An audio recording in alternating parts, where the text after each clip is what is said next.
Please raise your right hand and repeat after me. I, Donald John Trump, do solemnly swear. I, Donald John Trump, do solemnly swear. That I will faithfully execute. That I will faithfully execute. The office of President of the United States.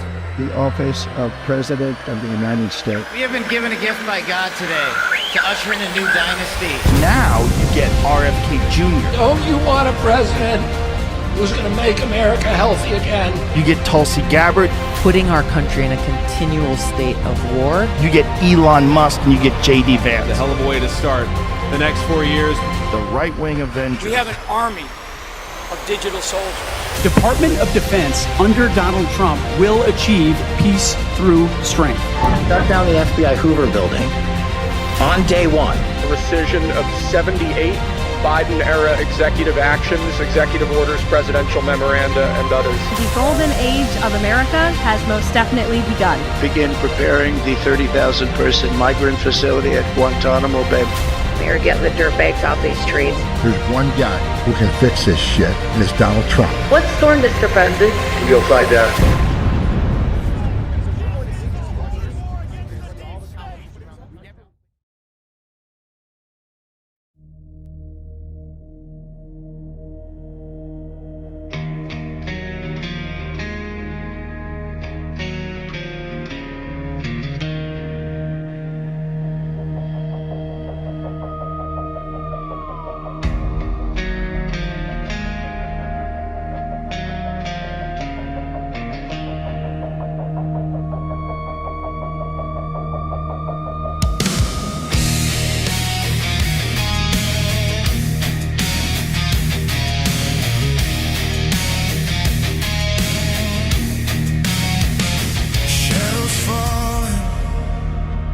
Thunder breaks, the ground is shaking from the weight. Voices crying in the night, but freedom burns a steady light. We hold the line, we won't let go. Through every trial, the truth will show. This is your daily dose. Open your eyes, see through the smoke, see through the lies. Rise from the silence, hear freedom's call. One voice, one people, united we stand tall.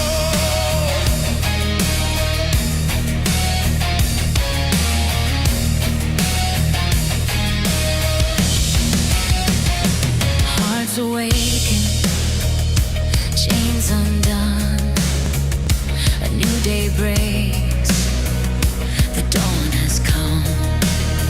Through every battle, through the flame, our faith in God remains the same.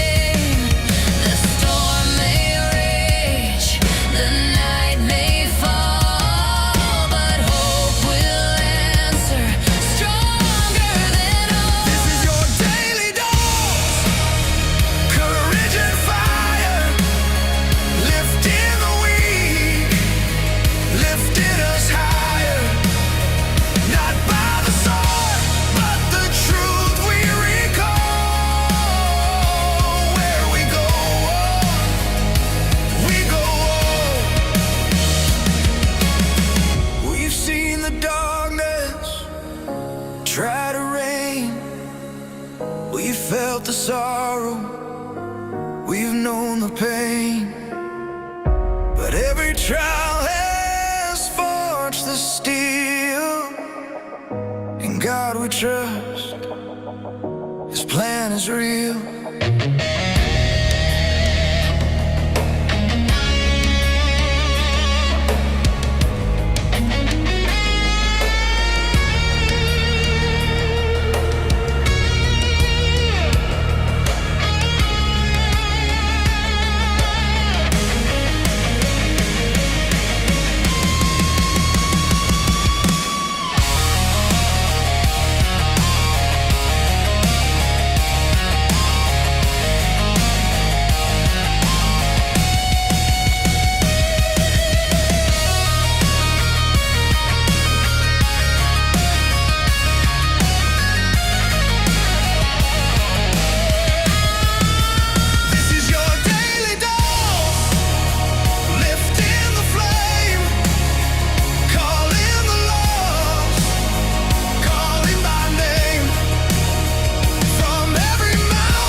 Good morning, good evening, good afternoon, wherever you are in the world. My name is Josh, and welcome to the Red Pill Project's Daily Dose Friday edition. I hope everybody out there is having a great start to their weekend. I got a lot done today, man. I was out in the yard. I was working. I cleared out a whole area that I was trying to do. I got wood over by the fire pit. Might actually have a fire tonight in the backyard. It's going to be nice. It's a little chilly, but that's okay. I'm all for it. And looking forward to the weekend. Minnesota is starting to get nice now. It's starting to not be so cold. Hello from Langley. Oh, yeah, really? Are you over by the farm there? Green Mountain Girl. Man, so not a big news day, but kind of, I look at like right now, we're in this calm before the storm, right? But the storm is not going to be very long endured. It's going to be like 6 months. Boom, bang. It's going to happen, and then we're going to pull out of it. And when we pull out of this storm, we're moving into the Great Awakening. And that's what this is all about. You know, we ask ourselves all the time, or at least I ask myself, I don't know about other influencers, podcasters, but I ask myself all the time is like, you know, what are we doing here? Why do we have to do this? Why are we doing this? And, you know, the things that come across my mind are that, you know, I'm doing this for my kids. I'm doing this for the future of my friends and my family and the kids, and understanding that information is power. Truth is power. The discovery of truth is power. And that if we can inform the public, if we can get the people to understand what is happening in the world, then we can move into a world that is better for the people. And that's what we call the Great Awakening. The Great Awakening, I think, is going to be spectacular. What does it really mean? I think that we are at this convergence point in humanity where technological progression is about to meet human evolution. And if you understand evolution, because most evolutionary biologists do not, what you find is that evolution does not happen consistent over time. It's not like evolution just starts and it just kind of slowly changes. No, there's slow changes, but there's abrupt changes within biology that happen during very, very short periods of time. And those short periods of time produce radical changes within a species. And I believe that we are in one of those changes right now. So we are in one of those biological upgrade points as well as technological upgrade points. And it's kind of this convergence of those two that we are calling, in the context of the Great Awakening, that we are removing the global elite infrastructure from this planet. Well, not probably completely, but we're at least dismantling what they built from the last 100 years. We're decimating the deep state, and we are producing a world in which everybody has a fighting chance. And I think that that's what we all care about. And, you know, we talked about it last night on Overwatch and the Guardian, the OG show, is that technology is going to rapidly progress very, very fast. And if you're not, I don't know if you guys have been paying attention to like the latest science news and stuff like this. There's a lot of new scientific breakthroughs coming on. You have plasma mirroring and all this stuff. These are revolutionary breakthroughs that are going to take us to the next echelon of science. And this is just the beginning. This is like pre-artificial superintelligence. So going to be absolutely phenomenal. I'm excited about it. And one of the best changes that I think that was made by this administration happened today. Did you pay attention to it? The Department of Justice is bringing back the death penalty by firing squad. Now that's kind of interesting.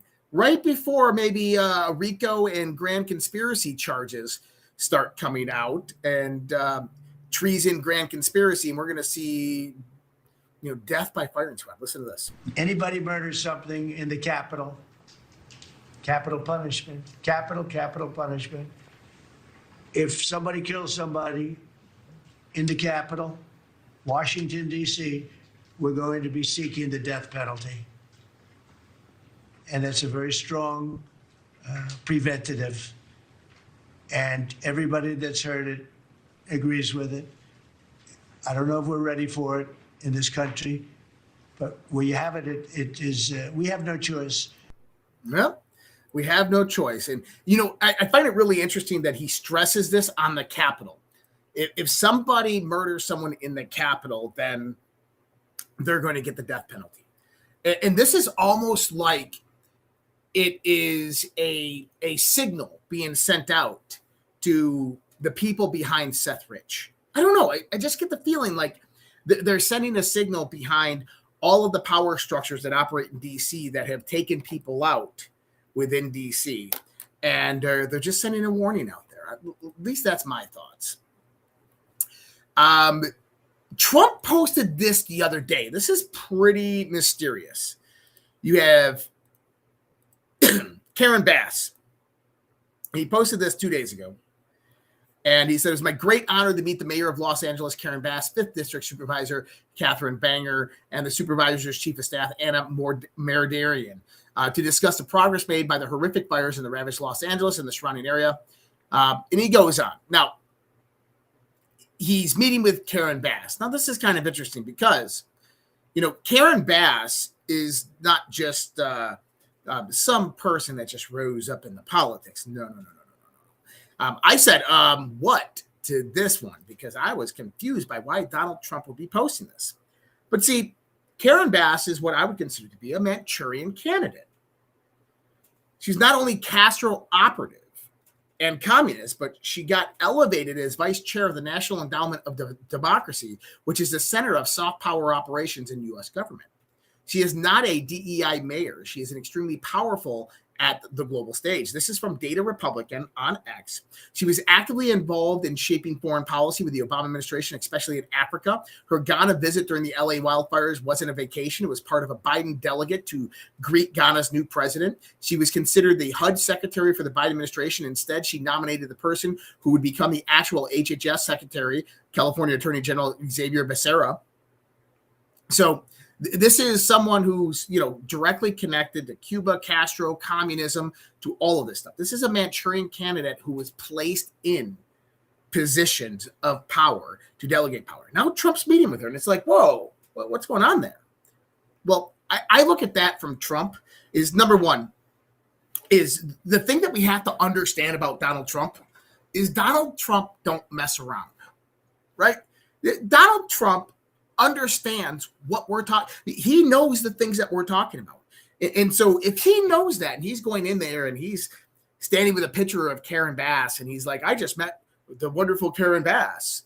What does that tell you? It tells you that Trump is in control. At least it tells me that Trump has a control or authority over these people and they are just dropping like flies. They are singing like birds. At least that's my thought on it. Right? Because nobody wants to go to jail for treason and then face a firing squad. No. So we start to see that Trump is operating in this paradigm of communicating, making deals with various different people that we looked at as global elitists or intermediaries, middle management of the global elites. And we're like, why isn't that? What's going on here? But when you start to think about the levels of control, the mechanisms of control and how they operate globally. And so when you start to look at the global infrastructure, think about everything as kind of a regional dynamic. Is the United States and Asia, and then you got Europe and you got the Middle East and Africa. You got all of these various different regions. And these regions are dominated by various different corporate and NGO infrastructure, okay? Corporate, NGO, nonprofit infrastructure that operates in these regions. And then at the same level of that is large financial institutions. And someone said, we want arrests, not deals, Josh. I get it. I agree. But in order to get the arrest, sometimes you have to make deals. And it's not necessarily making deals. It's repurposing, reallocating assets. And that's what I'm trying to explain right now. So you get the financial institutions, and then you get the NGOs, NPOs, and corporations, right? And so you have the rules-based international order, the rules-based liberal international order. And what that was is a mechanism of think tanks, nonprofits, and NGOs, non-government organizations, that basically derive policy, regulation, and laws. And they go out there, they think these up, and then they funnel money through their various organizations into a lobby or into politicians' coffers, and then they implement getting those bills written or getting those policies and regulations changed. And over the decades, they began to implement their people directly inside of government. And this is what we call kind of the global deep state or the global cabal, all operating with one ideological agenda that was manifesting. And so when you have this large financial kind of domain, and then you have this NGO, NPO, think tank domain, this rules-based order, what you have is an intermediary to the people that are really pushing the agenda, the multi-headed hydra, right? These are just people. This is middle management right here. The financial institutions, the NGOs and stuff, that's middle management. Above that is the higher echelon of what we're talking about. Above that is the controlling factors, or at least what we believe to be the controlling factors. And so when you want to dismantle this agenda, this globalist agenda of the one world government, a commune-fascist, oligarchical controlled one world order, when you want to dismantle diversity, equity, inclusion, which actually derives from environmental, social, and governance, ESG, which came from the World Economic Forum, when you want to dismantle that whole ideological infrastructure, you have to take back over the institutions. You have to reallocate the assets within the institutions. And that means going in and grabbing the gatekeepers and bringing the gatekeepers onto your side, like Mark Zuckerberg, like Bill Gates, like Karen Bass. At least this is how I perceive it. Time will only tell, but that's how I am perceiving it right now. And looking at, man, we're the Friday shows we always do earlier, but we always have a little less of an audience. But I'm glad that you people are all here. The ones that are here, I'm glad you are all here. Because you guys are the true patriots that just love this show. So awesome. I appreciate you guys. Everybody that's here right now. Now we're going to do a transition in content, and it's going to be a short show tonight. I am actually going on a roundtable. I'm supposed to be on in half an hour, so I will be a little bit late to that roundtable because this show is going to go a little bit longer than the next half an hour. But I'm going on a roundtable with a few guys. So Scott and Alpha and Jaco and Nino. So I'll be joined over there, and I'll try to put those links out for that if people want to watch that. So we're going to do a quick transition, and I want to get this in real quick. We'll do one of those here in a few minutes, but I do have a guest that I want to bring in. You guys know Terry B. And I'm going to bring in Terry Beatley. So if you didn't know, tomorrow there is a Zoom call for Lifewave. And so we've been hosting these kind of maybe it was every Saturday for a few weeks, and then we took last week off. And now it's we're going to have one this Saturday. So I'm going to pull my website up. And if you guys understand what I'm talking about here, you can go to the redpills.tv and you can go to sponsors, and then you just click on this one that says Lifewave right there and learn more. And you scroll down. And I know it says Friday, April 25th, but the 25th is actually Saturday. I actually have it changed. I just haven't published the change yet. So if you go in here and you put your name and your email address in and you register for the Zoom call, we will send out an email before tomorrow morning with the Zoom link in it, so you can join into this Zoom call. And this is to learn more about Lifewave. And Terry wanted to come on and say hi to everybody. Hi, Terry. Hey, I've been moving all day. And I have moving from where to where? Virginia, because Virginia's gone communist. Down to Florida. Yeah. So my husband's here. Here's Kenny. Hey guys. What's up, Kenny? How we doing, buddy? I'm tired, but I'm good. If anybody goes to the camping trips last year, they'll remember Kenny. Kenny was a hoot. He was a great dude, and he sang some karaoke. No, he didn't. Good time. Yeah, it was good times. And maybe Kenny will be there this year because there is another camping trip this year. Oh yeah. But Terry, talk to me. What's up with Lifewave? All right. Well, I know it's a short show, and this will not be any long infomercial. But I'm going to have Kenny give his testimony. And so for those of you who have never heard me talk about this, and like Josh said, tomorrow at 11 a.m. Eastern time, I'll go into much more detail, answer people's questions. But bottom line, let's see, September of 2022, I started wearing the patch, the X39 Lifewave phototherapy patch, and it has changed my life. And then my husband started wearing it, and this is a man who used to get 4 or 5 headaches every single week. And for him, the headaches disappeared. Yeah. And so he's going to share a little bit more about his testimony here in just a second. But it's a phototherapy patch. It's about the size of a quarter. And, you know, Josh, in the beginning, I love being in the waiting room because there's always something you say that ties in with what I'm going to be talking about. So when you were talking about education and getting the people, you know, why do you do what you do? You're doing it for a brighter future for your children and all this. Well, this patch is one of those things, phototherapy. So there are 2 key people. There was the man way back in the 70s, a PhD research scientist, Dr. Loren Pickart, Loren, and then Pickart, Pickard, I believe. And so when I was 10 years old, this man discovered what's called the GHK copper peptide. And a peptide is, in this case, 3 amino acids strung together. And it looks for copper to bind with. And he began discovering it was fantastic for a number of different things, improvements in the body, like all sorts of things, which I'll cover those.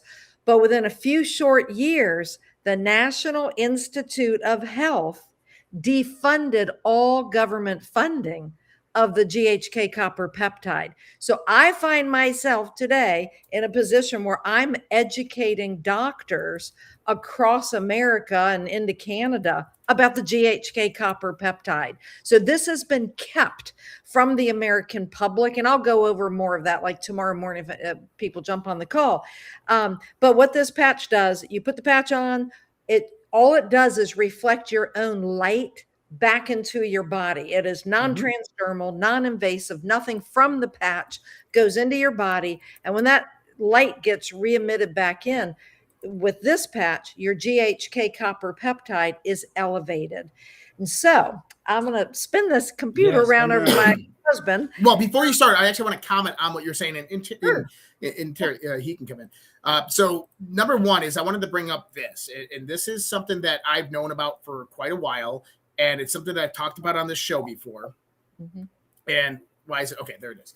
And this is in peer-reviewed article through the National Institutes of Health. And what it says here is that the photoresponsive small molecule approach to optical epigenetic modulation of DNA methylation.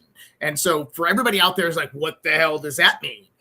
What this means is that through various different controlled environment testing, is they've taken light and shown that DNA interacts with light, and not only interacts with light, but you find modulation within DNA methylation. And DNA methylation is actually one of the reasons why you age, is because methyls get moved around. And so on your DNA is the methyls, kind of think about it as your DNA strands are all the same through every cell, but your methylations are the ones that activate the various different expressions of that cell. So your methylations, when they become modulated, they can rebirth themselves. They can renew themselves. They can grow new tissue. They can become stem cells, very similar. But also they can change the gene expression to something better. So this is a methodology that they're finding out that produces epigenetic control factors within our body. And here's the thing, is our environment is filled with light.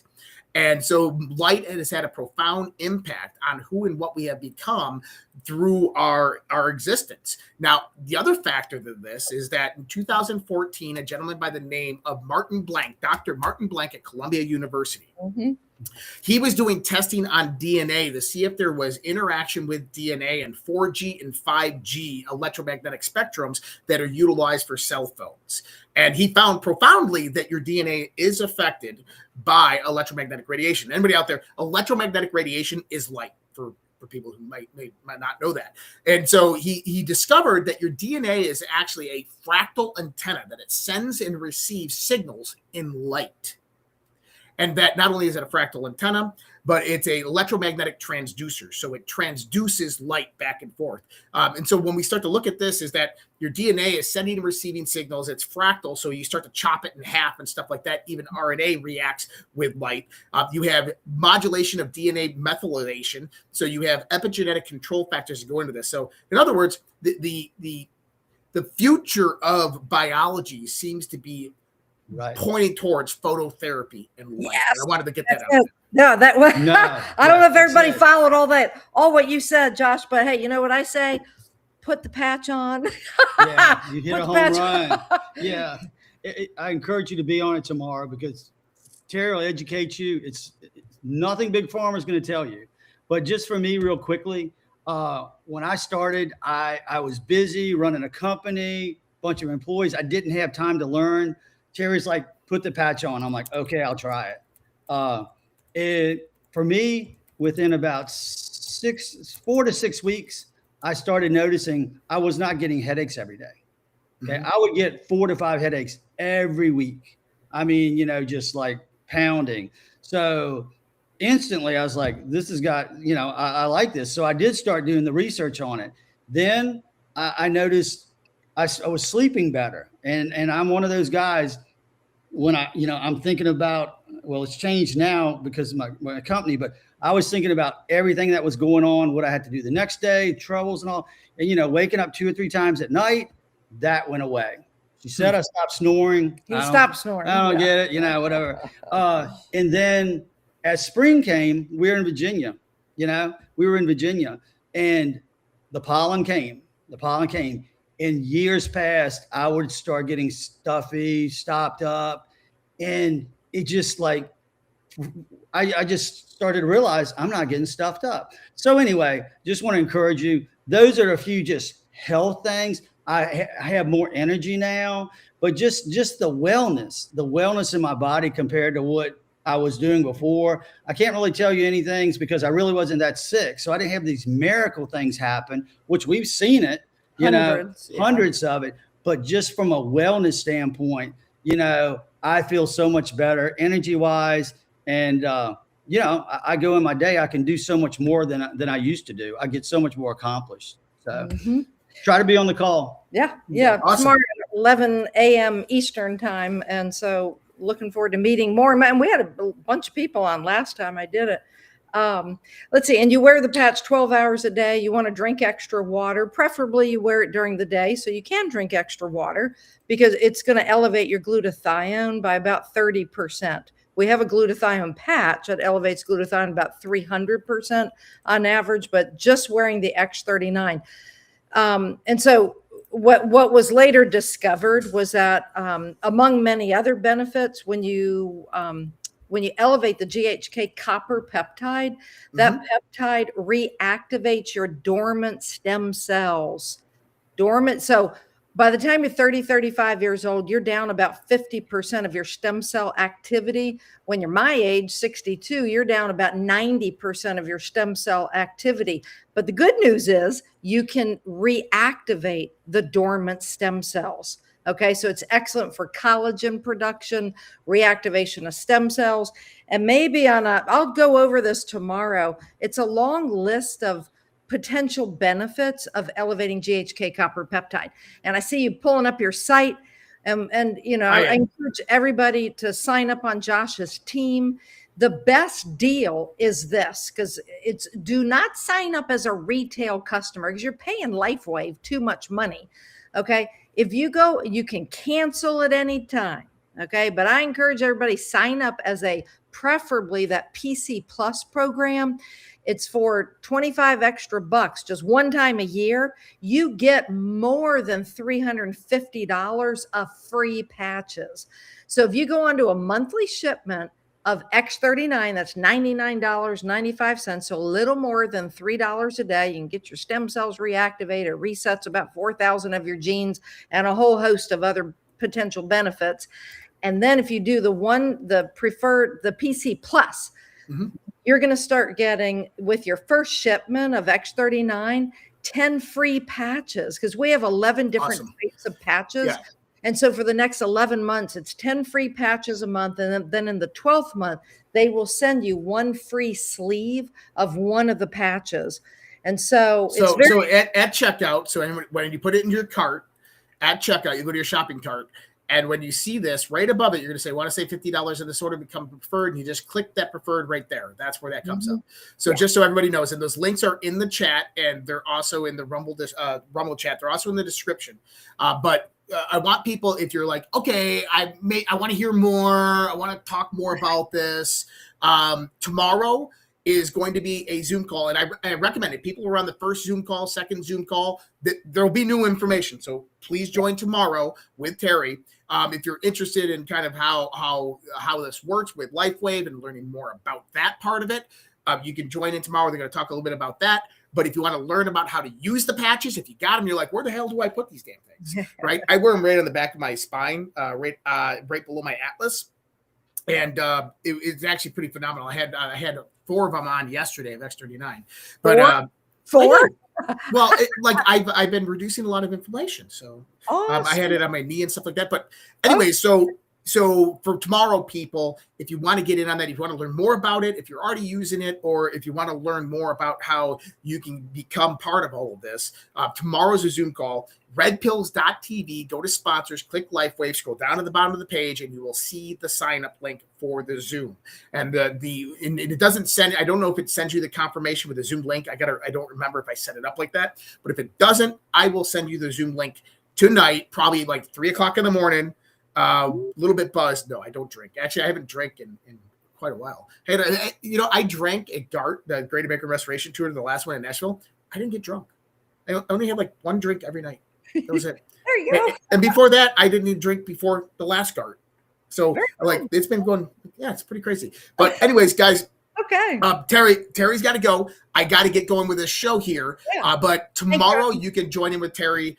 And then, Terry, I need to have you back on because we need to talk about Hosea. We need to talk about Dr. Nathanson and Hosea. And there's a lot of stuff happening there behind the scenes. But I hope that people still remember that there's more to Terry than just Lifewave. So we're going to have you on Overwatching the Guardian, me and Alpha. And we're going to have to do a whole show on Dr. Nathanson. I think that'd be a great one. You talk about lifting the veil of deception.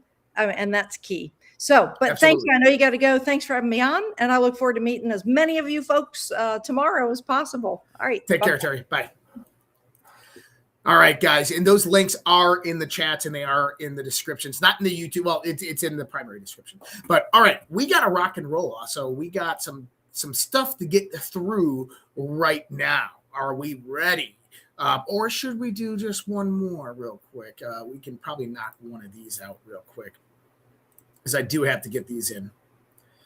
And crazy.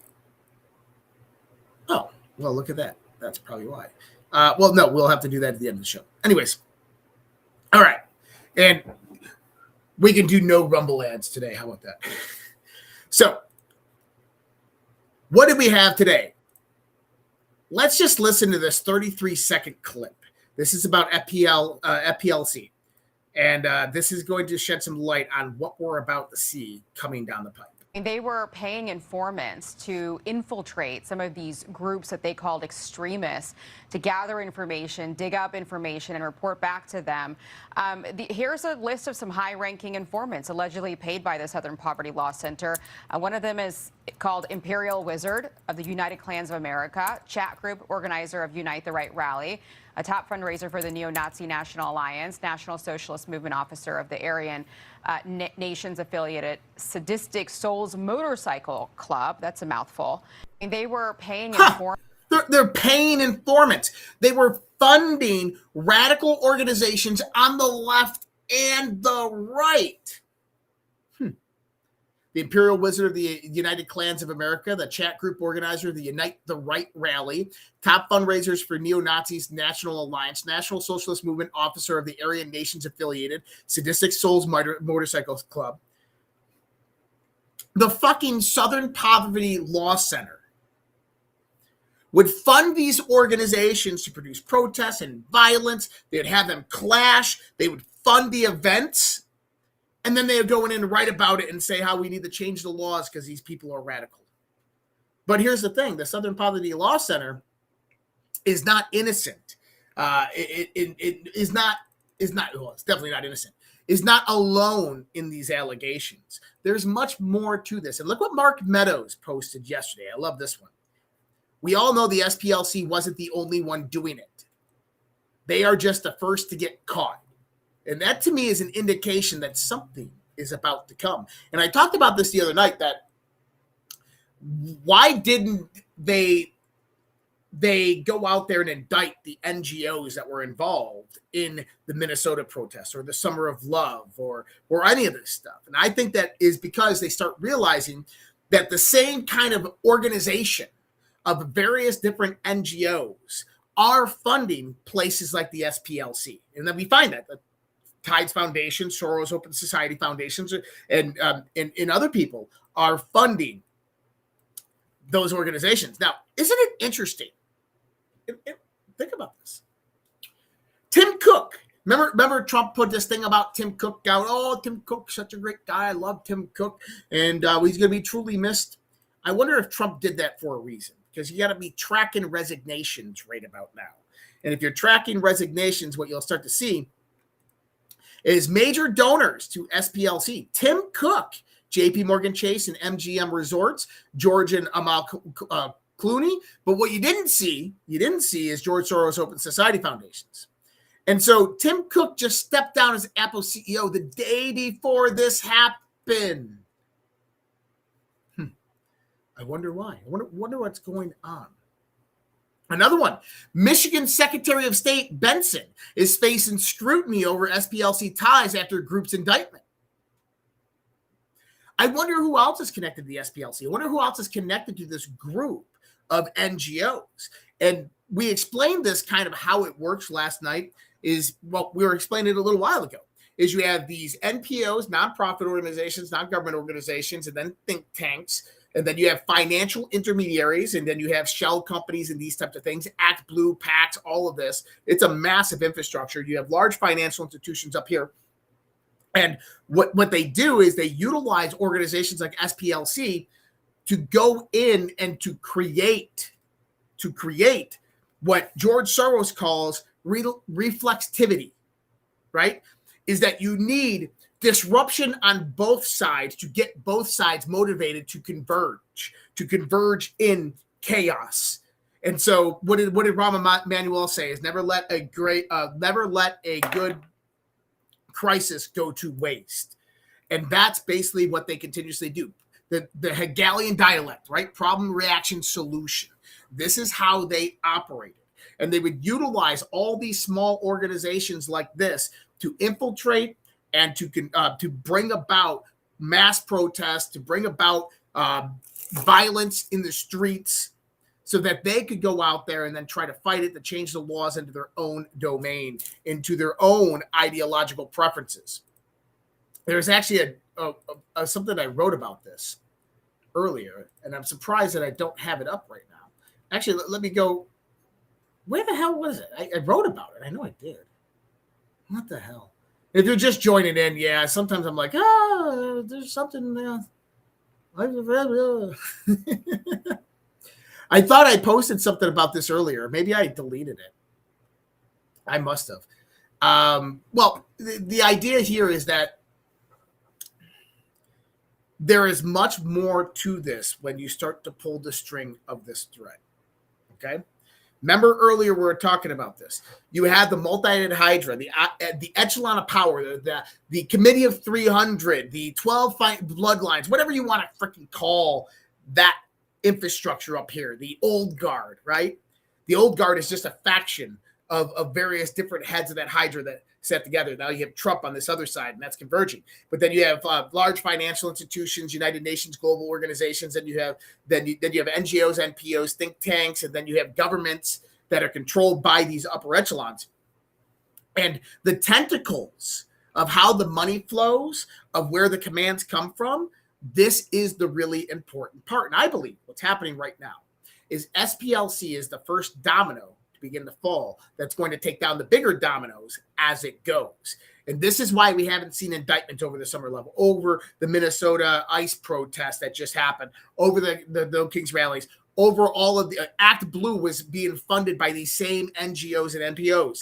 And the 2020 election was stolen by the funding from these same NGOs and NPOs. 2018 midterm stolen by these same NGOs and NPOs, except we didn't see it because it was all structured within shell organizations or anonymous corporations. But this is what the DOJ, I believe, is putting together right now. So this could be pretty freaking huge. Now, here's what I love.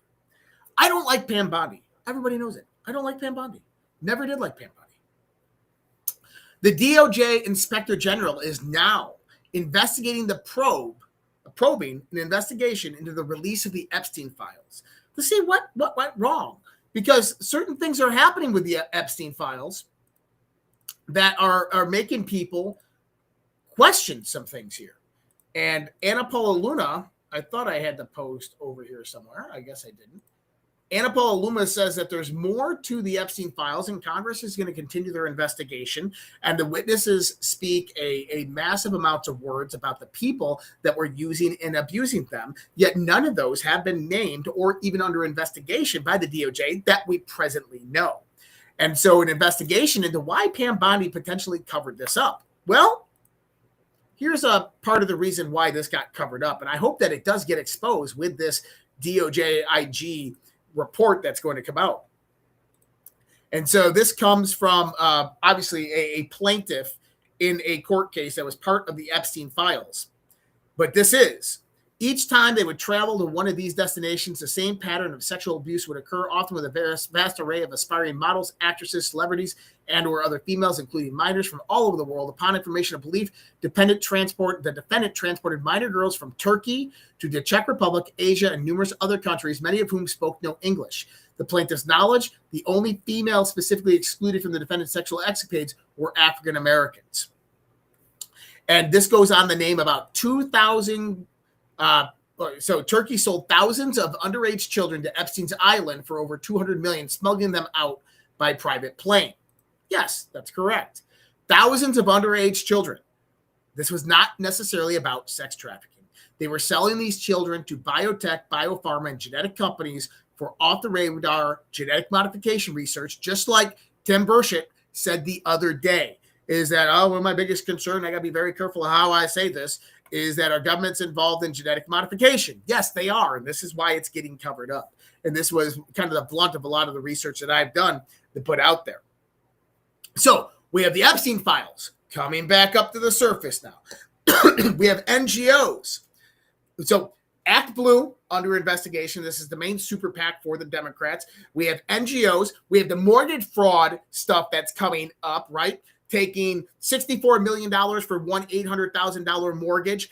And where's that money going? Why did the banks file a SAR request on this or go out there and say, hey, how come you have, because that's a federal crime to do that.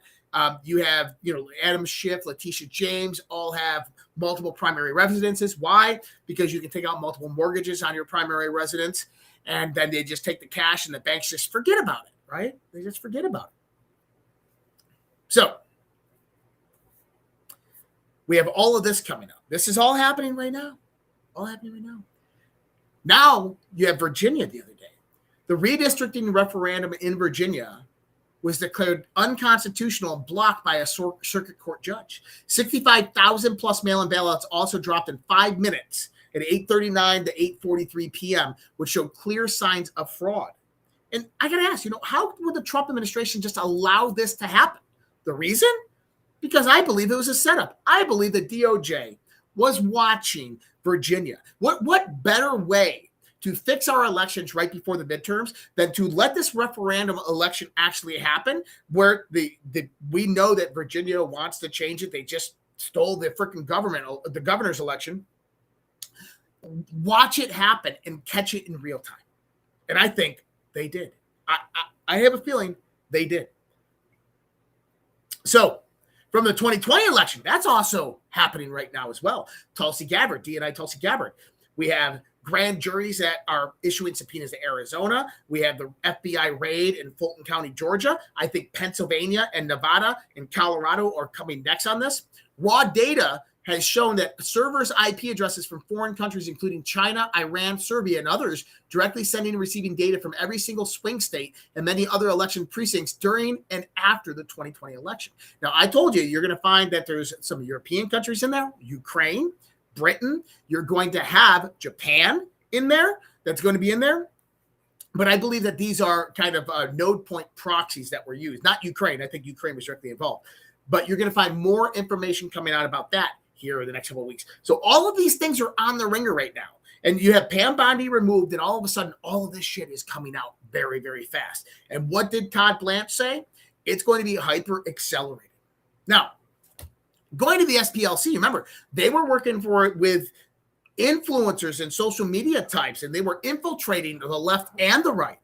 And Alpha posted this today. People who claim that they are podcasters or influencers and rile up their audience to tell them that the government is controlled and the United States is being taken over, and then all of a sudden say they are taking a week off for personal reasons. They are either liars, grifters, operatives, or are absolutely weak, scared, and pathetic to abandon their audience when they are talking about this being the most critical time in American history. Or above all, just remember who told you that these people were bad actors before it was popular to do so. So Trump today put out a whole thing about Candace Owens, low IQ person. What are we starting to see? We're starting to see that Candace Owens, I believe, Nick Fuentes and Ian Carroll all stopped their podcasts this week, right when the SPLC stuff came out. The rumor is they were being paid by various different NGOs in these networks to push propaganda and bullshit. Imagine that if that starts to come out. Now, David Wilcock, I did not know him personally, but met him a few different times. He did die of suicide this last weekend, and our prayers go with his family and his friends out there. But what I've been seeing is something very, very interesting. So I did not know David Wilcock, although if I was a friend, like many of them have came out on X and talked about it, they've said all different types of things about him, but I would have tried to help him. I find it interesting that tons of people on this platform that knew David very well and were considered friends, many of them are talking all types of stuff about David and how he's having financial problems, struggling with mental health, struggling with depression, yet not one of these people decided to reach out and help this man when he was in need. Just remember, many of these people are the so-called leaders in the spiritual and truth movement. That should tell you a lot about these people and their characters. Most of them, just opportunistic human garbage. And I agree fully with that statement. All right. So, and rest in peace, David. And no, I don't think there's a conspiracy behind it. I think that he was at his wit's ends. I think that he made very rash decision at a very unstable time in his life. And it's sad that he didn't have people in his life that could help him and pull him out of that. But I hope that people begin to see the people within that circle that are out there talking shit about him, that are out there throwing, dirt on his grave before he's even buried. Corey Good, Wiedner, all these guys, and that you absolutely stop following these fucking garbage people. Tomorrow, Steve Witkoff and Jared Kushner will be heading to Pakistan for peace talks again with Iran. Remember, Trump extended the ceasefire in Lebanon with Lebanon and Israel by 2 weeks, and by Iran, I think by like 5 days.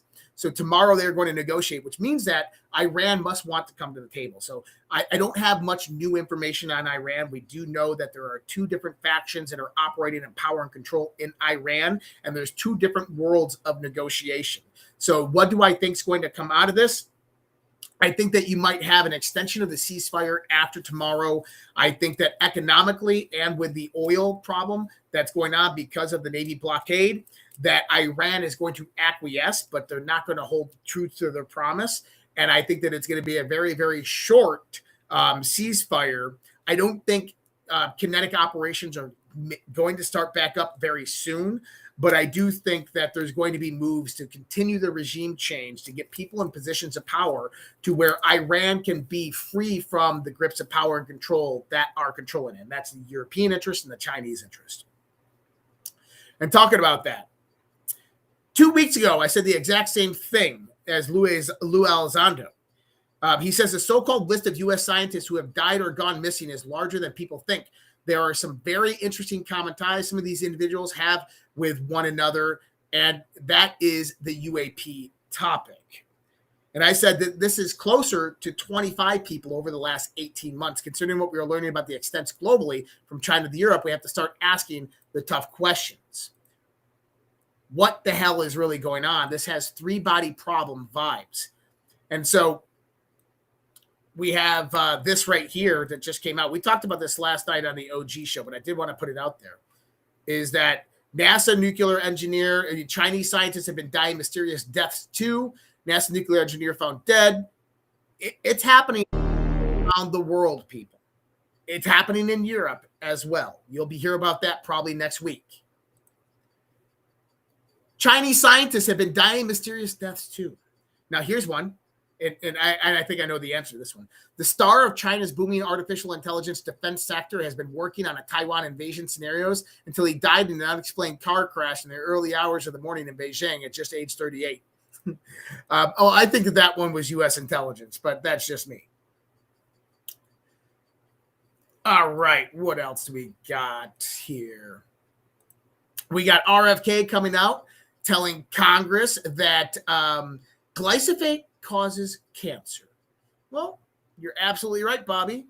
And the fact that he's putting this in congressional testimony and putting this out into the world is critically important to understand that there's more to this, that they're laying the pathway for getting rid of this stuff as it begins to come up. And one more, Burchett tells Sean Hannity, somebody is sending a clear message regarding the 11 missing and dead scientists. The president has demanded the release of the FBI files. A lot of these people are rumored to be part of organizations and groups that have access to some of these files. So hopefully we will see that coming on and about very soon in information. Going to do one ad with Rumble, and then I will go ahead and do some final thoughts. All right, parents, real talk for a second. America is about to hit a huge milestone. We're coming up on America's 250th birthday, 250 years of freedom, grit, sacrifice, and the greatest experiment in self-government the world has ever seen. This is the perfect moment to help your kids understand why this country matters, not just fireworks and hot dogs, but the story behind it all. There's a free guide called The Kid's Guide to America's 250th Birthday, and it's honestly a great way to introduce kids to how America began and who the founding fathers were, what they risked, and why the idea they fought for still matters today. The guide sends kids back to the moment when brave men signed the Declaration of Independence, knowing full well they were risking their lives for freedom. It breaks it all down in a way kids can actually understand and enjoy without watering it down or turning it into boring schoolwork. If you care about raising kids who know where this country came from and why it's worth preserving, this is something you'll want to grab. And the best part, it's completely free with a special offer. You just need to pay the $2 for shipping and processing. Just head to freeusabirthday.com. That's freeusabirthday.com, and the Kid's Guide to America's 250th Birthday is yours for your kids today. America's story matters. Make sure the next generation knows it. Appreciate you guys letting me run that. And tonight, Conversations on the Fringe is coming up in about an hour from now. I just got to get it set up, and you'll see it pop up and populate on Rumble and also be on YouTube. And then, then I might do a show tomorrow. So keep that in mind. I might do a show tomorrow. It depends how nice the night is. Right? I might have a fire tomorrow in my backyard. But I am going to join Nino and all those guys right now for a roundtable. I believe they are live now. So I got to go over there and join those guys for that. But I appreciate you guys. You guys are amazing.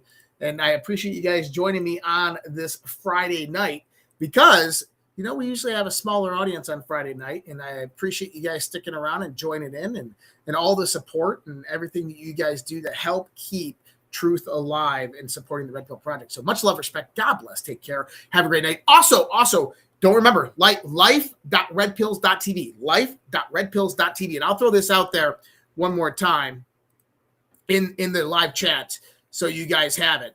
Life.redpills.tv. And don't forget to go over to the Red Pill Project website and get registered for this, okay, for the call tomorrow. So much love, respect, guys. God bless. Take care. Have a great night. We're going to see you guys next time. Take care.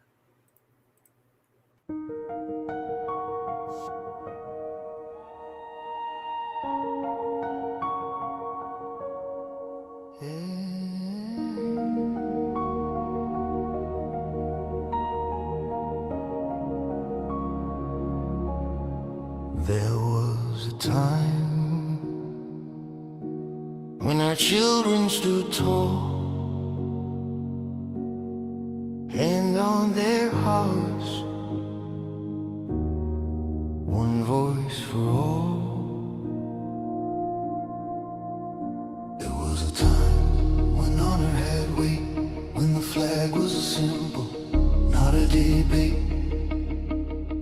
There was a time when our history was known, with pride in the rules that made us our own.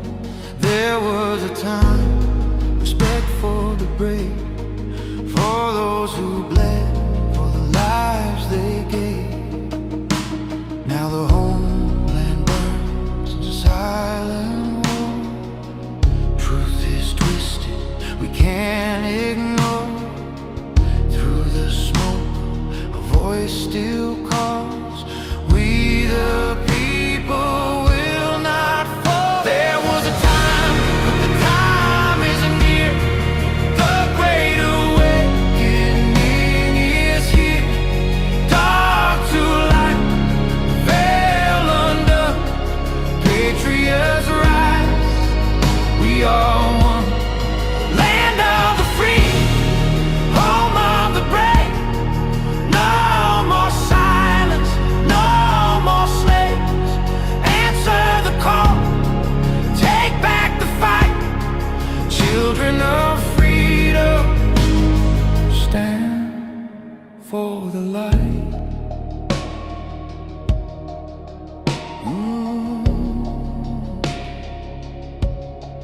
There was a time when truth was clear, when the media served, not ruled by fear. There was a time when leaders stood fast, guarding the people, defending the past. Now corruption wears a crown, lies are fed to tear us down. But Q said watch, and Q said see. The silent war will set us free. From the front lines, soldiers stare, wondering if we're still there. Their blood, their hope, their sacrifice will not be sold for a last prize. There was a time, but the time isn't near. The great awakening is here. Dark to light, the veil undone. Patriots rise, we are one. Land of the free, home of the brave. No more silence, no more slaves. Answer the call, take back the fight. Children of freedom, stand for the light. Freedom is never more than one generation away from extinction.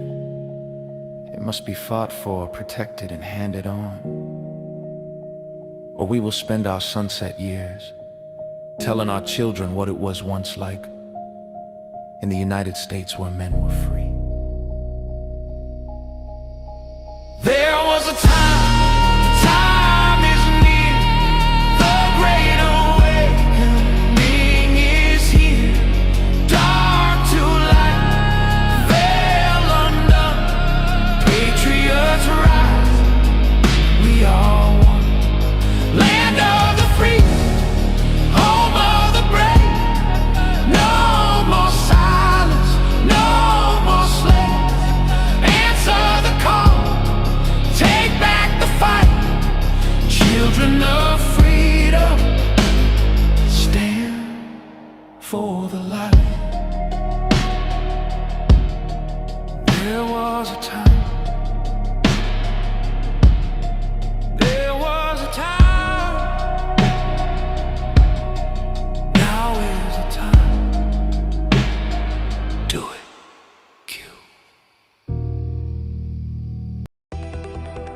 I don't have to tell you things are bad. Everybody knows things are bad. The air is unfit to breathe, and our food is unfit to eat. I don't know what to do about the depression and the inflation. I want you to get mad. I have come here to chew bubblegum and kick ass. And I'm all out of bubblegum. People should not be afraid of their governments. Governments should be afraid of their people. The more you fuck around, the more you're going to find out. These people are still a part of that system, and that makes them our enemy. We accept the reality of the world with which we're presented. It's as simple as that. I want you to get up right now and go to the window, open it, and stick your head out and yell, I'm as mad as hell, and I'm not going to take